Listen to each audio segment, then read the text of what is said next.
मुझे लग रहा है कि डेफिनेटली इसका असर थोड़ा-सा आज बाउंस बैक में आपको देखने को मिलेगा। कहीं न कहीं मुझे लगता है अगर इस पोज़ीशन है तो उनको होल्ड करना चाहिए। मेरे ख्याल से फंडामेंटल काफ़ी अच्छा स्टॉक है। बट ओवरऑल मुझे लग रहा है कि मैनेजमेंट क्लैरिटी आने के बाद हो सकता है कि आज एक थोड़ा रिकवरी मोड में, लेकिन हमको देखना क्वार्टर में एक जो आया है इसका होगा, इसका इम्पैक्ट कैसे आएगा।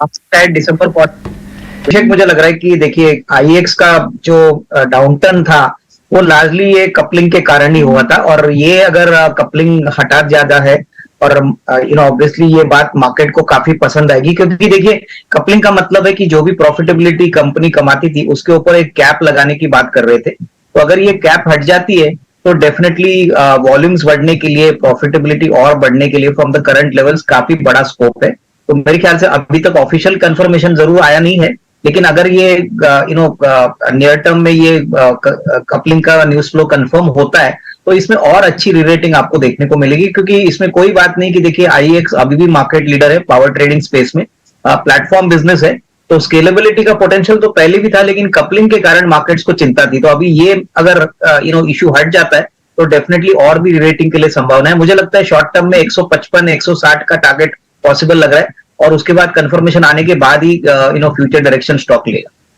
नहीं, मेरे ख्याल से देखिए टाटा ग्रुप की कंपनीज ने बहुत ही अच्छा वेल्थ क्रिएशन किया है। मेरे ख्याल से एक दो कंपनीज जो हमने हमारे क्लाइंट्स को बताए और जो हमको अच्छी लगती है, एक तो डिम्पी, मुझे लगता है कि Tata Motors even current level पे एक बहुत अच्छा विकल्प हो सकता है। बहुत समय के बाद जेएलआर बिजनेस टर्न अराउंड हो चुका है, domestic commercial vehicle passenger car business बहुत अच्छी तरह से कर रहा है। और आप जो टाटा टेक्नोलॉजीज की बात कर रहे हैं, देखिए 73% करीबन टाटा मोटर्स की होल्डिंग है टाटा टेक्नोलॉजीज में। जो आईपीओ होगा उसका भी वैल्यू अनलॉकिंग का बेनिफिट टाटा मोटर्स को मिलेगा, और ऑब्वियसली जब शेयर लिस्ट होगा, अंदाजा है कि 4 फिगर में ही ये स्टॉक लिस्ट होना चाहिए, तो उसकी वैल्यू अनलॉकिंग भी इसके कंपनी के मार्केट कैप पे रहेगी। लेकिन दूसरी जो रिटेल स्पेस में जो कंपनी है, जो काफी लोग ट्रैक भी करते हैं, वो ट्रेंड है। मेरे ख्याल से ट्रेंड भी एक अच्छा विकल्प है। अगर किसी को नजरिया कम से कम 2-3 साल का लेना है तो मुझे लग रहा है कि ट्रेंड बहुत ही अच्छा वैल्यू और वेल्थ क्रिएशन जनरेट करने के लिए अभी भी तैयार है। हालांकि यहाँ पे टाइम फ्रेम थोड़ा लंबा रखना है। तो टाटा मोटर्स और ट्रेंड, ये दोनों कंपनीज में कोई भी अच्छी खासी गिरावट या आप बाय ऑन डिक्लाइन की स्ट्रेटेजी इन्वेस्टर्स को अडॉप्ट करनी चाहिए। अभिषेक, ये एक SaaS कंपनी है, सॉफ्टवेयर एज अ सर्विस, और हमने देखा है कि बहुत लिमिटेड नंबर ऑफ कंपनीज है, जैसे इंटेलेक्ट है, उसके बाद ओरेकल है। मुझे लगता है कि ये सारी जो SaaS कंपनीज है उनको नॉर्मली काफी अच्छा प्रीमियम वैल्यूएशन मार्केट में मिलता है। और रेटगेन टेक्नोलॉजीज की बात करें तो हॉस्पिटैलिटी और जो ऑटो रेंटल कंपनीज है, स्पेसिफिकली यूएस और यूरोप में, वहां पे इनका ज्यादातर बिजनेस आता है।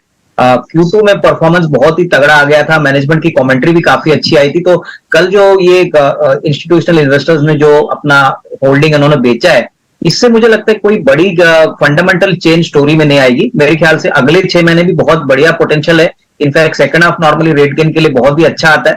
तो जिनके पास है वो होल्ड करे, और अगर होपफुली थोड़ा सा स्टॉक करेक्ट होता है तो मेरे ख्याल से खरीदने की मौके भी समझना चाहिए, क्योंकि अभी इस साल और अगले साल कंपनी की जो आउटलुक और कमेंट्री है वो बहुत ही पॉजिटिव है, और इससे और भी थोड़ा अपसाइड और रीरेटिंग की पॉसिबिलिटी दिखती है।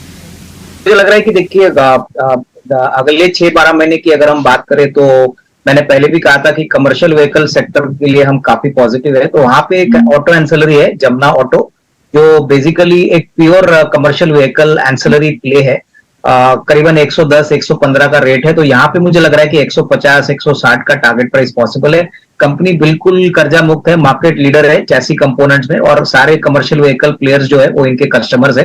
तो यहाँ पे डेफिनेटली एक अच्छा रिस्क रिवॉर्ड बन सकता है। स्टॉक अभी भी अच्छे वैल्यूएशन पे मिल रहा है। और दूसरा रियल एस्टेट का जो हमारा पसंदीदा स्टॉक है वो अनंतराज है। देखिए इस कंपनी का जो रियल ग्रोथ मोमेंटम आएगा वो उनके डेटा सेंटर के बिजनेस से आएगा। ऑलरेडी पहले 6 मंथ्स में इन्होंने 110 करोड़ का प्रॉफिट किया है, पिछले साल 140-50 करोड़ का प्रॉफिट पूरे साल के लिए था। तो कोर बिजनेस तो अच्छा कर ही रहा है, लेकिन डेटा सेंटर का बिजनेस अगले साल 2 साल में बहुत बड़ी अपॉर्चुनिटी देने का पोटेंशियल देता है। तो यहाँ पे भी 325-330 का एक टारगेट प्राइस लेके यहाँ पे थोड़ी बाइंग कर सकते हैं।